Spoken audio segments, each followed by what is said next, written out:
TSC যে চায়ের স্টলগুলো হয়েছিল প্রায় 20টা দোকানের মতো, সেই কাজটা কিন্তু অনেক ভাইব্রেন্ট হয়েছিল, অনেক ভাইরাল হয়েছিল এবং অনেক আলোচিত হয়েছিল। সেই কাজগুলো আমার করা, আমার টিম ওয়ার্কের করা। তারপরে হচ্ছে যে আপনার মগবাজারে যে পিলারগুলো কাজ করা হয়েছিল রিক্সা আর্ট দিয়ে, সেই কাজগুলো কিন্তু আমার করা। তখন আমার স্কুল ছিল সকাল 9টা থেকে 12টা পর্যন্ত। 12টার পর আমি ওই প্রতিষ্ঠানে যেতাম, গিয়ে আমি বিভিন্ন অনেক লোকজন ছিল, আর্টিস্ট ছিল, তাদের সাথে সহযোগিতা করতাম। তুলি টুলি ধুয়ে দিতাম বা কারো রঙের কোনো প্রবলেম হলে সেই রঙগুলো এনে দিতাম, চা আনতাম। আমি তখন মাসে আমাকে 50 টাকা দেওয়া হতো। রিক্সা আটকে যদি আমরা ধরে রাখতে চাই, এই মোটিভটা যদি আমরা রাখতে চাই, সেই ক্ষেত্রে হয়তো একটা ইনস্টিটিউটের প্রয়োজন আছে, যেটা আমি বিভিন্ন নিউজ চ্যানেলে বলেছি।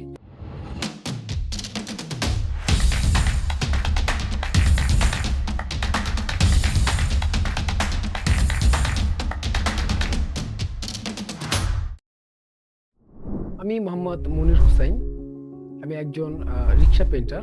আমার স্টুডিও হচ্ছে পুরান ঢাকার হোসেনি দালান বাটার গোডাউনে।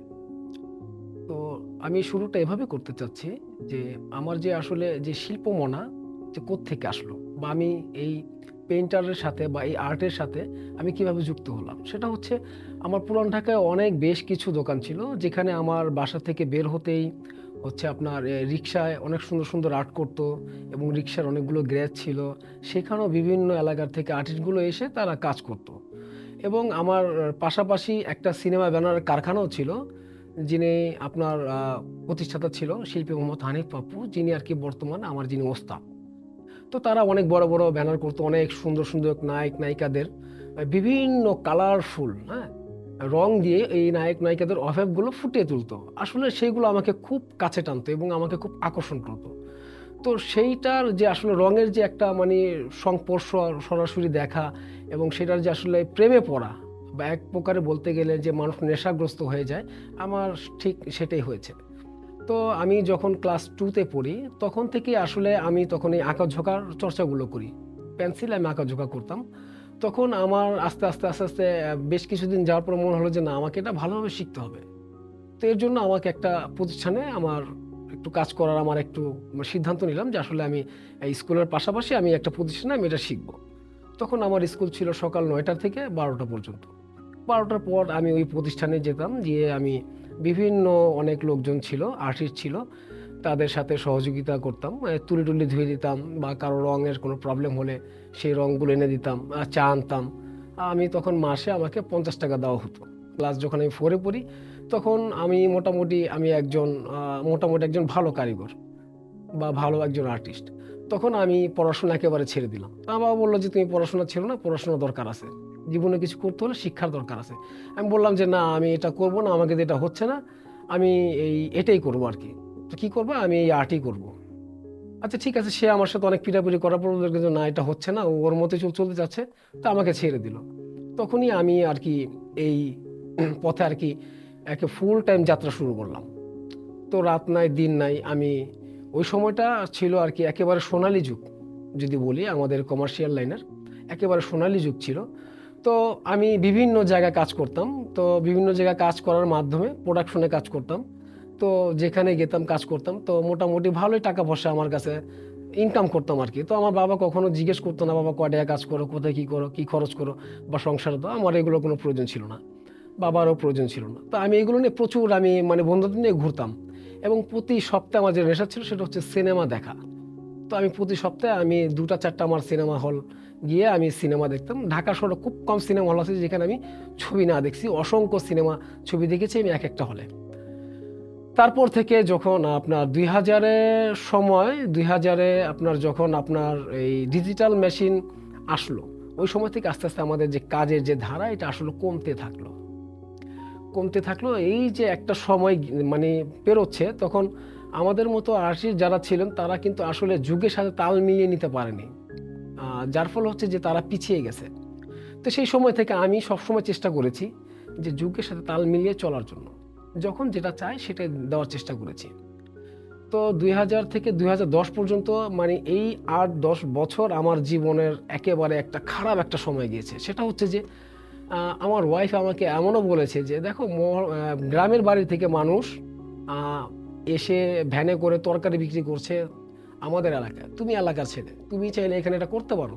আমি বললাম যে দেখো আসলে আমি কাজকে ছোট করে দেখছি না, কিন্তু এটা আমার পক্ষে করা সম্ভব না, একটু ধৈর্য ধরো, হবে।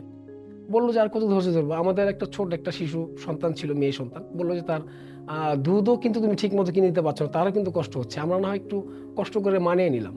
আমি তারপরে বললাম যে ধৈর্য ধরো, কারণ আমি অন্য কোনো কাজ শিখি নাই, আর অন্য কিছু করার আমার ইচ্ছাও নেই, আমার প্রবল ইচ্ছা হচ্ছে যে আমি এটার সাথেই থাকবো। এবং আমার যিনি ওস্তাদ ছিলেন শিল্পী মোহাম্মদ হানিফ পাপ্পু, তো উনি তো লাইন ছেড়েই দিবে, বললো যে আমি আর করবো না। আমি বললাম যে দেখেন আপনি যদি ছেড়ে যান তো আমি কি করবো, আমার কি হবে? তখন বললো যে আচ্ছা ঠিক আছে, কি করবো? তখন আমরা ছোট্ট একটা একটা প্রতিষ্ঠান আমরা খুলি, বিডি রিক্সা আর্ট গ্যালারি নাম দিয়ে। তখন আমাকে বললো যে তুমি এক কাজ করো, রিক্সা আর্টের পুরোপুরি যেটা পাও সেটাতেই করতে থাকো, দেখি কিছু হয় কিনা।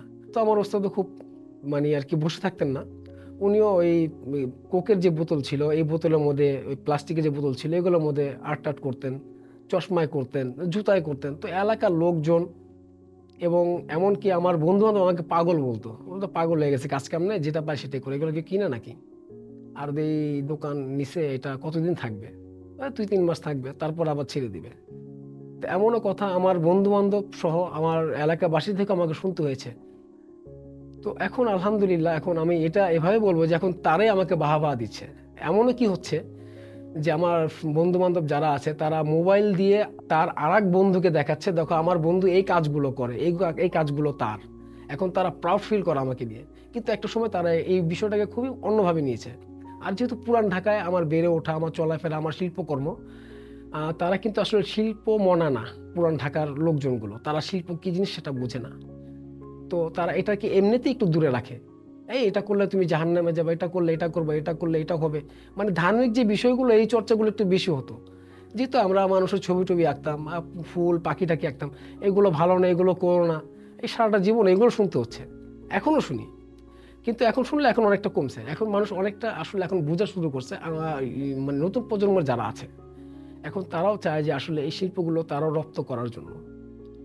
আর আরেকটা বিষয় হচ্ছে যে এই শিল্পগুলো যখন আমাদেরকে যখন বলতে শুরু করলো যে এগুলো করো না, এগুলো ভালো না, এগুলো হচ্ছে না, তখন আমাদের মানে আমরা যে এই কাজগুলো যে আমরা যে করতে থাকলাম, তখন এই কাজের যে আমাদের যে মূল উৎসাহ ছিল সেটা হচ্ছে বিভিন্ন দেশ থেকে বিদেশিরা আসতো, যখন রোড দিয়ে গেত তখন তারা এই বোতলগুলো দেখতো, চশমাগুলো দেখতো, তখন তারা এগুলো কালেক্ট করতো, তারা টাকা দিয়ে এগুলো কিনতো। তখন এখান থেকে উৎসাহটা আরো বেড়ে গেলো, আরে মজাই তো, ভালোই তো, বেচা বিক্রি তো হচ্ছে। তখন থেকে আমরা আসলে চিন্তা করলাম যে আমরা আসলে কি করতে পারি, আরো কি কি আছে।